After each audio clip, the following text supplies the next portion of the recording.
Em mais um podcast CRM Paraíba. Estou hoje com o Dr. Zeimar, gastroenterologista e hepatologista, e iremos aportar um pouco sobre esse órgão tão importante para o nosso corpo. Dr. Zeimar, por que o senhor decidiu seguir essa trilha de hepatologia? É uma pergunta que eu já me fiz antes, Cláudio, até de por que eu fui para o fígado. Sou filho de um gastroenterologista. Meu pai, José Imar, foi meu professor, inclusive, Foi na meu professor gastroenterologia. também. Professor de vários nós.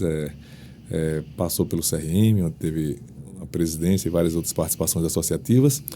Mas diria que ele me influenciou. Ele nunca disse faça gastro, mas a sua figura foi talvez determinante para eu gostar da gastroenterologia. Só que a gastro é um mundo. A gastro é muito grande. E eu diria que a gastro são duas personalidades. Você tem o gastroenterologista, que trabalha com aquela parte mais subjetiva, de sintomas, de percepções, de intuição, uma arte talvez maior. E o fígado, o hepatologista, ele trabalha de uma forma mais analítica, mais numérica, mais de dados mais objetivos. São duas escolas de ensino, de tratamento, dentro da mesma especialidade. Tanto é que elas hoje até buscam, embora hepato é uma área de atuação da gastro, não somos especialidade. Eu diria mais ainda, né? Tem a questão do intestino como segundo cérebro. O intestino como segundo cérebro, que tem totalmente uma interação grande com o psicossomático, e o fígado é um pouco diferente. Eu pessoalmente transito bem nas duas áreas. Eu gosto muito da gastroenterologia. Talvez até quando cheguei em João Pessoa, em 2004, iniciamos no Hospital Universitário, onde eu era docente e continuo docente, depois virei médico. Montamos os ambulatórios de gastro para viabilizar uma residência médica. Começou em 2010 a residência de gastro. Foi a primeira especialidade clínica que derivou. Hoje a gente tem reumato, tem endócrino, tem várias lá. Mas a gastro foi a primeira. E com 2 anos criamos hepatologia. Então tínhamos residência de gastro e hepato. Temos residência de gastro e hepato no HU. Que são talvez até pessoas que procuram uma outra personalidade, uma outra especialidade, tem personalidade até um pouco diferente. A gente percebe isso no residente. Esse vai dar mais para hepato, esse gosta mais da gastro. A gastro é mais vinculada também com a endoscopia, com o ato de procedimento. A hepato, geralmente quem faz hepato não faz endoscopia. Eu sempre gostei muito das duas. E trabalho ainda com doença inflamatória intestinal, onde criamos um ambulatório inicial no HU, que hoje cresce muito com os novos colegas que assumiram. Mas a minha área de gosto mesmo, de interesse, foi a hepatologia e o transplante. Eu, quando saí de João Pessoa, fui fazer clínica médica no Hospital das Clínicas de São Paulo. Na época era 1 ano só de clínica. E já entrei com o desejo de fazer gastro. Eu já fui para fazer gastroenterologia lá. Só que na gastro, desde cedo, eu já queria fígado, na verdade. Por que essa área tão interessada? Não consigo dizer, mas eu peguei uma área que estava surgindo a hepatite C como doença. A hepatite C foi descoberta em 89, foi o ano que eu entrei na universidade. E talvez até por na universidade ter visto tanto artigo de novidades, de biologia molecular, eu sempre gostei muito de laboratório, de pesquisa, eu acho que isso me puxou para o vírus C e do vírus C para o fígado. Mas o meu grande amor não foi só o fígado, foi o transplante. Eu quando entrei no HC, que eu entrei na gastro, paralelamente já comecei a frequentar os ambulatórios de transplante. Então eu fiz a residência de gastro, ao mesmo tempo na hepato e usar uma palavra até coloquial, peruava os ambulatórios de transplante. De modo que a gente teve a oportunidade depois, eu terminei a residência, fiquei mais 12 anos lá no hospital, participando da residência de gastro, do serviço de hepatologia e coordenando a UTI de transplante. Eu sou intensivista também. Na época não existia a especialidade de terapia intensiva, mas eu coordenava a UTI pós-transplante. De modo que o motivo claro, nítido assim, é difícil dizer, mas eu juntaria essa conjunção de fatores. Familiar, com o momento universitário e dentro da residência médica, a visão da potência que era o transplante, de transformação da vida da pessoa no Hospital das Clínicas. E de todo jeito é um órgão desafiador, é um órgão complexo. Exato. É complexo e você disse que assim, é objetivo mais do que a parte de gastroenterologia. Entretanto, tem um aspecto mitológico que reporta um aspecto talvez que é interessante, como a mitologia, assim como a arte, imita a vida, né? Sim. E aí a gente tem a mitologia de Prometeu, e que uma parte do fígado todos os dias é devorado e ele volta para a águia e ele volta a se regenerar. É um quadro lindo, prometeu acorrentado. Exato. E nessa perspectiva, ele de fato tem uma capacidade, embora limitada, de regeneração. Porém, a agressão, quando se sobrepõe, infelizmente, torna às vezes inviável a sua recuperação. Nessa perspectiva, até que ponto são as doenças mais danosas e quanto seria a sua capacidade de regeneração em algumas situações onde a pessoa, diante do alerta, diante do aviso, ela ainda pode interromper. A gente sabe que tem situações que são progressivas e às vezes não depende da pessoa, né? É um quadro, às vezes, que vai avançando paulatinamente. Esse é um conjunto de perguntas que você fez muito capciosas, no sentido de boas de responder. São difíceis, mas são boas. Por exemplo, a gente tem que separar um pouquinho as doenças agudas da crônica. Sim. Vamos imaginar uma situação, nós, até onde sabemos, fígados saudáveis, os nossos, e podemos fazer o que a gente chama de uma hepatite aguda grave. Um fígado normal que começa a ter um fenômeno inflamatório por medicação, por um vírus, por uma situação qualquer que causa uma extensa lesão hepática. Esse paciente entra num quadro de falência hepática que vai ter o desfecho de óbito ou uma recuperação. Uhum. Quanto é o ponto que define essa recuperação? A gente não consegue medir isso no acompanhamento que a gente chama de hepatite fulminante. Certo. O termo técnico nosso, insuficiência hepática aguda grave. Grosseiramente falando, a gente diz que quando o paciente perde acima de 70% da capacidade funcional de forma aguda, embora a gente não consiga medir isso, a gente tem uma situação de risco iminente de vida ao paciente. De onde surge esse número, talvez, de 30% de reserva mínima?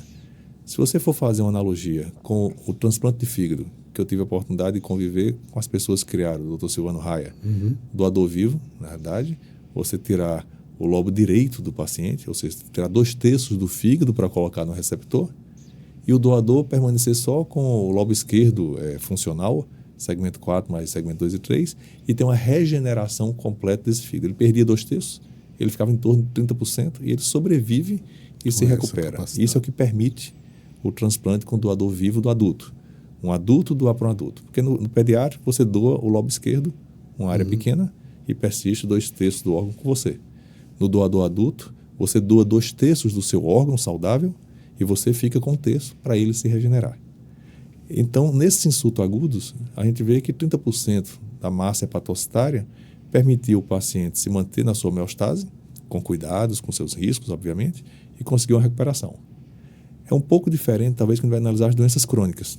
Por exemplo, o alcoólatra que bebe há 10, 15 anos, ele vai perdendo função de modo gradativo. Que tem hepatite C, hepatite autoimune, as doenças crônicas, porque não é só um insulto, é também uma transformação da estrutura, da histologia, do fluxo vascular. Então, há toda uma mudança do ponto de vista de fígado, de um modo, não só do ponto de vista temporal, crônico, mas estruturalmente é toda uma reorganização da estrutura habitual do fígado para uma estrutura que busca ser a melhor possível naquelas condições, mas que é falha. Então, esse paciente vai perdendo função ao longo do tempo e muitas vezes ele descompensa subitamente, geralmente por uma descompensação por infecção, hemorragia ou até mesmo um insulto externo, um abuso de álcool, uma medicação lesiva ao fígado ou um novo vírus que ele adquira. Você falou que tem a questão do transplante entre pessoas vivas, porém, em termos proporcionais, a captação de doação de pessoas com morte encefálica, como ela está atualmente? Nós estamos em recuperação no Brasil. É uma fala muito importante. Nós estamos gravando esse podcast no mês de setembro. Setembro é o Setembro Verde, é o mês de doação de órgãos. Estamos hoje em campanha, inclusive, para aumentar a doação de órgãos. E o Brasil vinha no ascendente muito boa. Foi, de certo modo, interrompida pela Covid. Tivemos uma queda na doação e estamos em recuperação. Ainda bem aquém, não só no estado da Paraíba, como também no país como um todo, necessário para as filas de transplantes terem uma dinâmica melhor. O fígado, ele tem uma peculiaridade na alocação de órgãos. Você tem, na verdade, o paciente ele é alocado com base no score de gravidade, não é por tempo de inscrição. Em 2006, houve a mudança, onde quem entrava primeiro na fila até 2006 era transplantado primeiro. Era respeitado a ordem. Era o critério cronológico. Em 2006, houve a mudança para o critério de gravidade. Essa gravidade é avaliada por um score chamado MELD, Model for End-Stage Liver Disease, e otimizado pelo sódio. O sódio é um marcador de gravidade porque a hiponatremia no cirrótico demonstra a disfunção hepática. Então, esse MELD, ele estratifica grupos de pacientes. E quanto mais alto o MELD, mais precoce o paciente vai. Então, ele pode entrar na fila hoje e virar o primeiro, se o MELD dele for maior. O fato é, nós temos em fila mais pacientes do que nós temos doação. Nós temos hoje no estado da Paraíba, dado recente, levantei por coincidência há poucos dias atrás, 26% de mortalidade em fila de espera do nosso transplante. Ou seja, das pessoas que nós inscrevemos para o transplante de fígado, não aguento esperar. 1/4 dos pacientes morrem antes de chegar o evento do transplante. Isso dados que vão de agosto de 23 a agosto de 24. Nessa perspectiva, a gente deve ressaltar, né, a importância da doação da família nesse papel, às vezes até de respeitar a vontade das pessoas de uma maneira geral e alertar com relação ao que às vezes corre como fake news sobre a prioridade de determinadas pessoas em detrimento de outras. Só que esse claramente é um critério bem estipulado de prioridade da necessidade. É tratar os diferentes de forma diferente. Aquelas pessoas que não dá para esperar muito na fila, elas não vão aguardar a ordem cronológica, porque inviavelmente elas vão primeiro, né? Perfeito. Então isso é importante lembrar quem está nos ouvindo que isso é um critério que vai além dessa perspectiva cronológica, né? Os programas de transplante eles se baseiam muito na transparência para que ele possa ter o respeito e a confiabilidade da população. Uhum. É por isso que é tão transparente a fila. O fígado, especificamente, onde a gente está discutindo, eu posso falar com mais propriedade, esse MELD ele é uma fórmula que é aceita no mundo praticamente inteiro.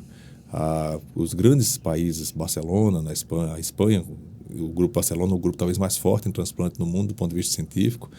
Os Estados Unidos, que é um país mais forte em produção, utilizam esse score. É o score que ele diferencia e ele agiliza aquele paciente que está na incapacidade de se manter vivo, ter a chance de ser transplantado. E, ao mesmo tempo, ele serve também para avaliar aquele paciente que está tão grave que o transplante pode ser fútil. E aí também não indicar mais o transplante naquele momento. O paciente está descompensado em UTI com MELD acima de 40. A probabilidade de sobrevida torna aquele paciente um candidato onde você não vai trazer benefício para ele, você vai alocar um órgão de forma não ideal. Então, a transparência e o balizamento desse score, ele fez com que a mortalidade em fila de espera no Brasil caísse bastante. Eu falei que é 26%, hoje ainda é alta. Era acima de 55%, 60% antes, no MELD cronológico. Você tinha, na realidade, os pacientes morriam, os pacientes com disfunção hepática, morriam antes de chegar, quem era muito grave não conseguia esperar um ano. Uhum. E com isso houve não só a redução da mortalidade, como agilizou a fila de transplante para os pacientes mais graves. Então ele entra e ele é selecionado, no caso de fígado, pelo seu score. Para o fígado, a única compatibilidade que a gente busca, além da compatibilidade de tamanho, de peso, não posso colocar um órgão grande demais numa pessoa que tem uma caixa torácica, um abdômen muito pequeno. Vai dar uma situação anatomicamente inviável. Mas, tirando essa situação de proporção, o grande critério nosso é o ABO. A gente só precisa ser A compatível com A, B com B, com O e AB com AB do ponto de vista legal. O O é um doador universal, mas do ponto de vista legal, inicialmente ele doa para outro paciente O. A prioridade é essa. A prioridade é cada grupo ser relacionado o seu doador com o seu receptor. Não interessa tanto o RH. A gente pode fazer contra a barreira RH, mas não contra a barreira BO. Uma vez transplantado o fígado, do ponto de vista assim, de sobrevida, de cuidados, de medicações, de interações de medicação e reações adversas, quais são as perspectivas hoje desses aspectos? O transplante é um procedimento transformador. Ele é transformador não só para a qualidade de vida do paciente. Ele recupera a massa muscular, ele perde aquela ascite, perde aquela dinamia, ele volta a viver. Ele estava sobrevivendo, ele volta a ter uma vida normal. Então, é óbvio que transplantar o paciente traz esse impacto tão grande e uma coisa tão impactante requer um cuidado especial. O cuidado não é só tomar medicação. Os pacientes transplantados eles precisam de uso de imunossupressor para evitar rejeição. Uhum. Existe até linhas de pesquisa hoje que para alguns pacientes com um longo tempo de transplante, uma compatibilidade boa, pacientes que não rejeitaram, você poderia ir diminuindo e até tentar suspender a imunossupressão, mas isso ainda é nível de pesquisa. De modo geral, transplantou, usa alguma medicação por tempo indefinido, a vida inteira. Como quem tem pressão alta, toma remédio, como quem tem diabetes, toma remédio. Mas com qualidade de vida plena, normal. Uhum. Massa muscular boa, pode jogar, pode operar, pode lutar boxe, pode fazer maratona, pode fazer Ironman. Temos um caso de um transplantado que fez Ironman e esse órgão ele dura por tempo indefinido. Existem casos na literatura até de uma pessoa foi transplantada, ela viveu um longo tempo, já na sua vida idosa, fez um AVCH e doou o órgão. Então esse fígado teve 3 donos. Foi mesmo? O original, o primeiro transplantado, e ele foi doado para um segundo paciente transplantado. Viveu muito tempo. Esse fígado foi extremamente bem utilizado. Agora, é lógico que além de tomar remédios, a pessoa precisa ter um cuidado de saúde. Uhum. Um estilo de vida saudável, uma patologia que é uma causa de transplante e que também surge muito no pós-transplante, é o que a gente chama de fígado gorduroso, de esteatose hepática, esteatohepatite. Uhum.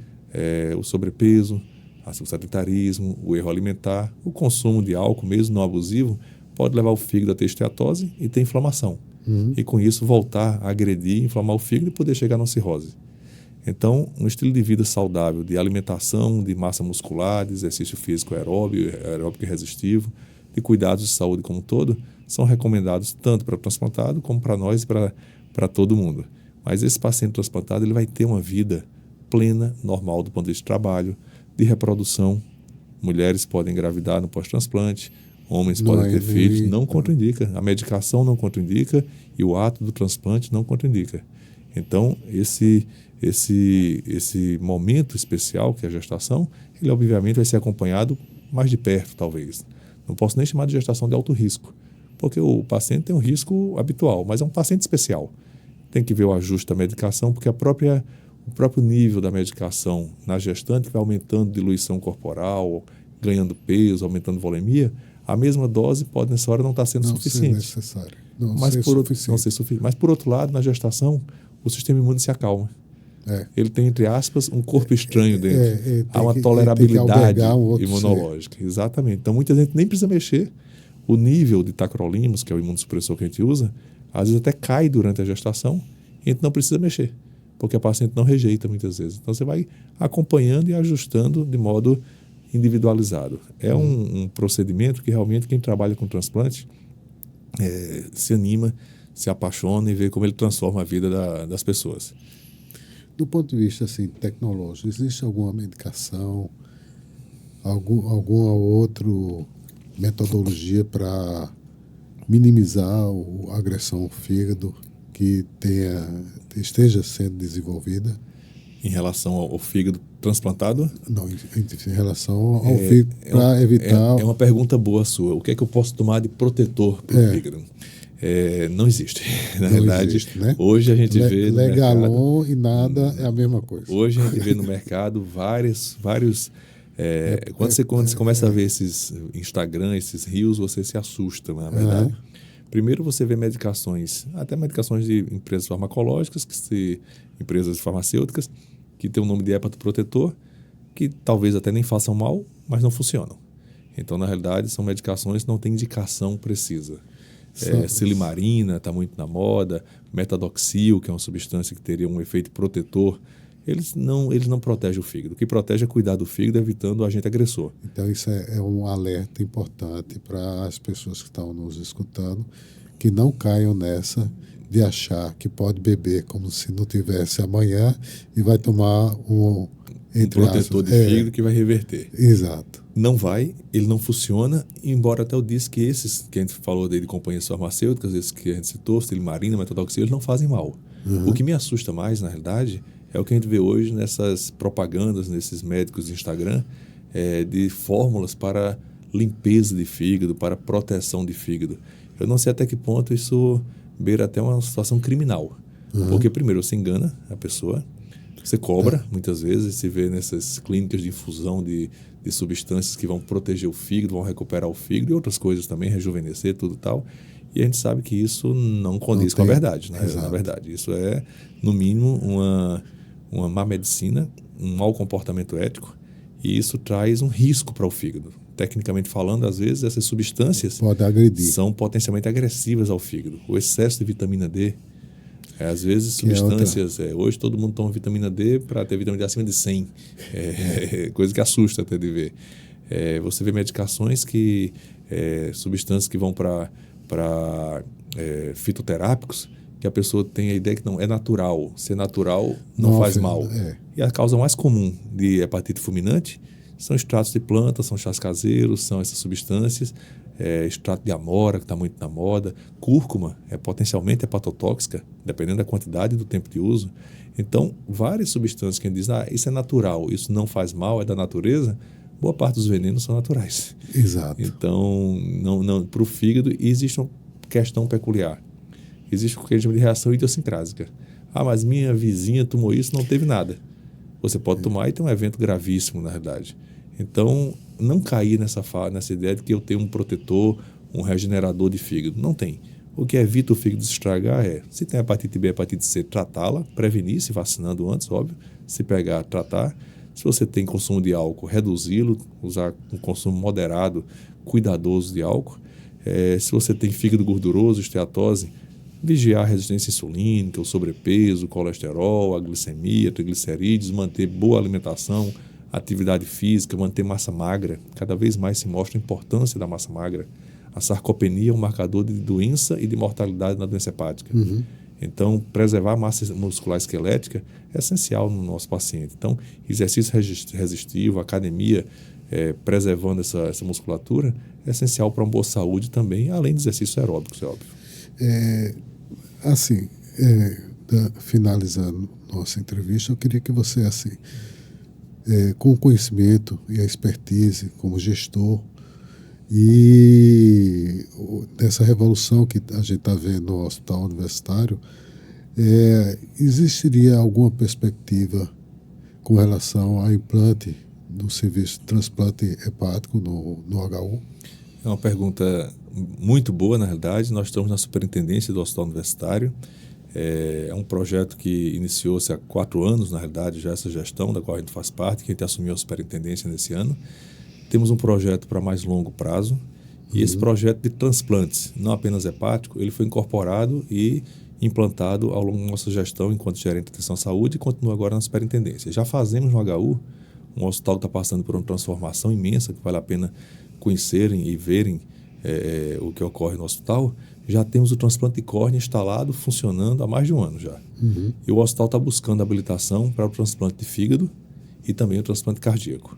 O de fígado está muito adiantado.